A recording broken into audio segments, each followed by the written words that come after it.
A complete new plant arises from this part eventually, as you can see here.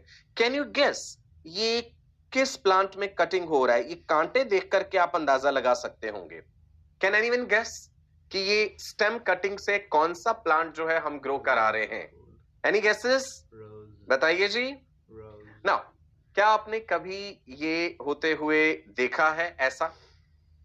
3 colors in 1 hibiscus. देखा है जी ऐसा? सुंदर लग रहे हैं ना कि 3 रंग नजर आ रहे हैं भाई एक ही जगह पे. ये कैसे संभव हो जाता है देखते हैं. ये संभव होता है ग्राफ्टिंग प्रक्रिया के जरिए.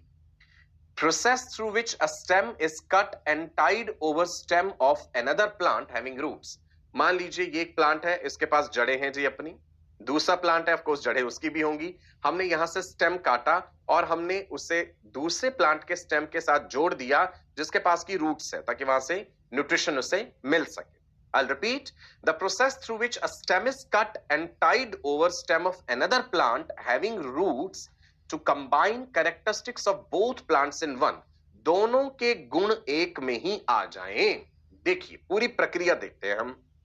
ये आपने स्टेम ले लिया विद डिजायरेबल कैरेक्टर, जो आपको गुण चाहिए, राइट जी.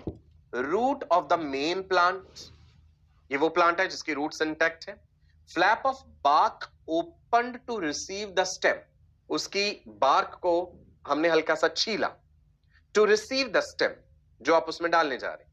अब आप देखिए ये हमने स्टेम इसमें डाल दी. Insert the stem beneath the cut surface and wax all the exposed surfaces. आपने अलग अलग स्टेम्स निकाल दी और जहां जहां वो आपने वूंड करा है प्लांट में, वो जख्म करा है, उस पे वैक्स लगा दिया आपने. ठीक है जी.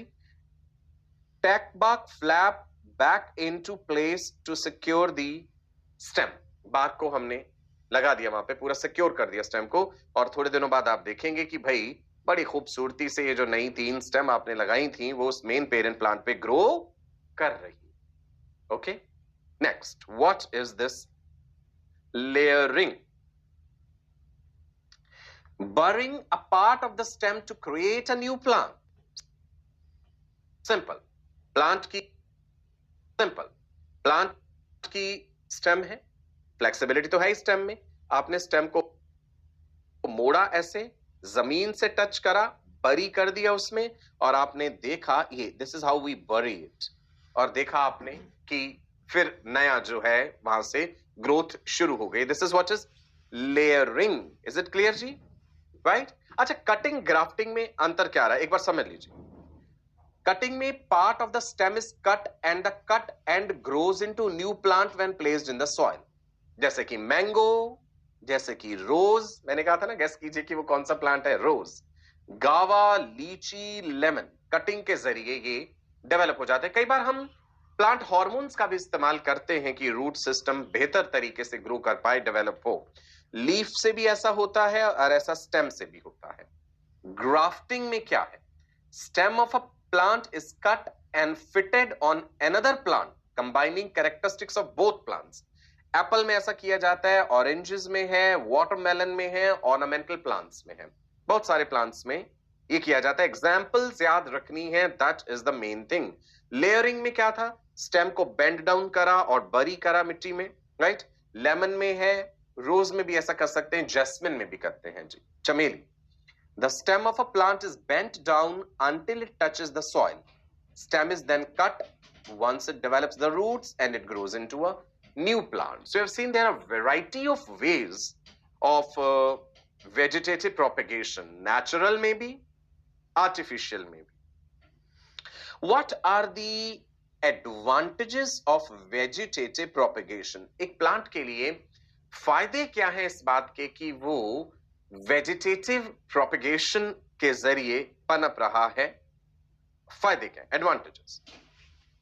Each is a clone of the parent plant. देखिए, जब सेक्सुअल रिप्रोडक्शन होता है, जब male and female gametes involve होते हैं तो वेरिएंट्स बनते हैं, नई वेराइटी आती है. लेकिन जब इस तरीके से वेजिटेटिवली ग्रो कर रहा है तो जो मेन पेरेंट प्लांट से, चाहे आपने स्टेम कट करके लगाया, लेयरिंग से कराएंगे, जैसे भी करा है, जो भी अलग अलग तरीके, वो तो मेन पेरेंट प्लांट का एकदम एग्जैक्ट क्लोन होगा. अच्छा, अब क्लोन में फायदे और नुकसान दोनों हो जाते हैं. मान लो मेन पेरेंट प्लांट में कोई डिजीज है, कोई बीमारी है, तो वो भी तो एज इट इज फैलेगी ना फिर आगे. So each is a clone of the parent, that is there is production of identical quality of the parent, same एक दूसरे के जैसे होंगे. Plants that do not have viable seeds can be reproduced in this way. जिनमें seeds की viability कम है या नहीं है, उन्हें इस तरीके से रिप्रोड्यूस करवाया जा सकता है. सो ये है जी एडवांटेजेस, यानी ये है फायदे वेजिटेटिव प्रोपेगेशन के. सो आज के इस सेशन में इतना. एक क्विक रिकैप फिर से दे दूं, क्या पढ़ा है हम बताओ. अभी तक रिप्रोडक्शन इन ऑर्गेनिजम्स के 2 लेक्चर हुए हमारे. पिछले लेक्चर में हमने जाना रिप्रोडक्शन है क्या, एबिलिटी टू प्रोक्रिएट. रिप्रोडक्शन की 2 स्ट्रेटेजीज, एसेक्सुअल एंड सेक्सुअल. अच्छा, हम ये भी आगे जाके डिस्कस करेंगे कि बेहतर स्ट्रेटेजी कौन सी है रिप्रोडक्शन की. क्या सेक्सुअल रिप्रोडक्शन बेटर है या एसेक्सुअल रिप्रोडक्शन बेटर है. जैसे जैसे लोअर टू हायर ऑर्गेनिजम्स की तरफ हम देखेंगे, बढ़ेंगे, तो in the course of evolution आप देखेंगे कि हायर ऑर्गेनिजम्स में सेक्सुअल रिप्रोडक्शन ही होता है. तो इसका मतलब है नेचर ने अगर सेक्सुअल रिप्रोडक्शन को सिलेक्ट करा तो जरूर उसकी कहीं ना कहीं कोई एडवांटेजेस जो है वो रही हों. और मेन एडवांटेज जो है मैं आपको बता दूं, that is variation. Sexual reproduction में वैरायटी आती है. Variations are small genetic differences found among organisms belonging to same species. Asexually reproducing organism में वेरिएशन का सोर्स म्यूटेशन है, जबकि जब सेक्सुअली रिप्रोडक्शन होता है वहां पे रिकॉम्बिनेशन भी है. Variations are providing the raw material for evolution. Evolution is basically descent with modification, जैसा कि डार्विन ने ये कहा था.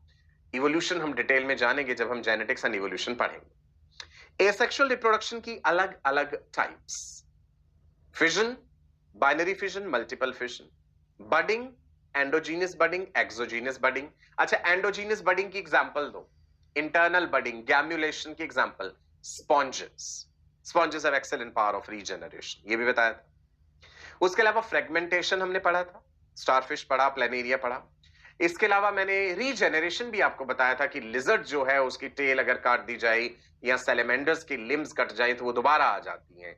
रीजेनरेशन और फ्रेगमेंटेशन एक ही नहीं होता. फ्रेगमेंटेशन में तो जितने टुकड़े आपने अलग अलग कर दिए, हर टुकड़े से इंडिविजुअल डेवलप हो जाएगा, जबकि रीजेनरेशन होता है एबिलिटी टू रिपेयर और renew the lost body part in the post embryonic life of an animal. Right जी. Amphibians they have good power of regeneration, बहुत सारी चीजें रीजनरेट कर लेते हैं. जैसे जैसे आप हायर एनिमल्स को देखेंगे, लोअर टू हायर, तो एबिलिटी ऑफ रीजनरेशन कम हो जाती है. ह्यूमंस के केस में liver has good power of regeneration. Right. Liver के हिपेटोसाइट सेल्स जो हैं वो स्ट्रेसफुल कंडीशंस में डिवाइड कर लेते हैं. ओके. सो उसके बाद हमने फ्रेगमेंटेशन के बाद आज जो देखा अपने सेशन में वेजिटेटिव प्रोपेगेशन देखा है. प्लांट के वेजिटेटिव पार्ट्स क्या हैं, प्लांट के रिप्रोडक्टिव पार्ट्स क्या हैं. वेजिटेटिव पार्ट्स जो है उसमें हमने स्टेम, रूट, लीफ देखा. रिप्रोडक्टिव पार्ट्स जो होते हैं फ्लावर एंड सीड्स. जब कोई प्लांट अपने वेजिटेटिव पार्ट्स के जरिए रिप्रोड्यूस कर रहा है, वेजिटेटिव प्रोपेग्यूल्स जो हैं, तो वो वेजिटेटिव प्रोपेगेशन कहलाता है. जिसमें वेजिटेटिव प्रोपेगेशन में हमने नेचुरल एंड आर्टिफिशियल दोनों चीजें पढ़ी. आर्टिफिशियल में ह्यूमन इंटरवेंशन है, ह्यूमंस की दखलंदाजी है, जैसे कि कटिंग, लेयरिंग, ग्राफ्टिंग, जो अभी अभी हमने समझा. और जो नेचुरल तरीके से हो रहा है वो रूट के जरिए, वो स्टेम के जरिए, लीफ के जरिए हो सकता है. लीफ में ब्रायोफाइलम हमने एग्जाम्पल देखा. राइट. रूट में मैंने कहा कि जो एडवेंटिशियस बर्ड्स हैं वो टैपरूट सिस्टम में ग्रो कर सकती हैं. दलबर्जिया एंड पॉपुलर हमने एग्जांपल देखी. एडवेंटिशियस बर्ड्स एडवेंटिशियस रूट्स में भी ग्रो कर सकती हैं. स्वीट पोटैटो हमने एग्जांपल देखा था इसमें. एस्पैरागस भी. स्टेम में underground stem modifications, rhizome, bulb, corm, है ना, ट्यूबर. सब aerial stem modifications, runner, stolon, offset. बस यही तो है. ओवरऑल आज के पूरे सेशन में ये बातें हमने पढ़ी. नोट्स आपने लिखे हैं, इन्हें रिवाइज जरूर करना है. Revision is the key to success. बार बार एम्फेसिस दे रहा हूं. आपने अभी भी देखा आज के सेशन में प्लांट मॉर्फोलॉजी की कितनी सारी बातें थी जो क्लास 11th में पढ़ी थी, जो अब जाकर के हमें फिर से दोबारा यूज में आई. ऐसा ही है, सब्जेक्ट इंटर रिलेटेड होता है.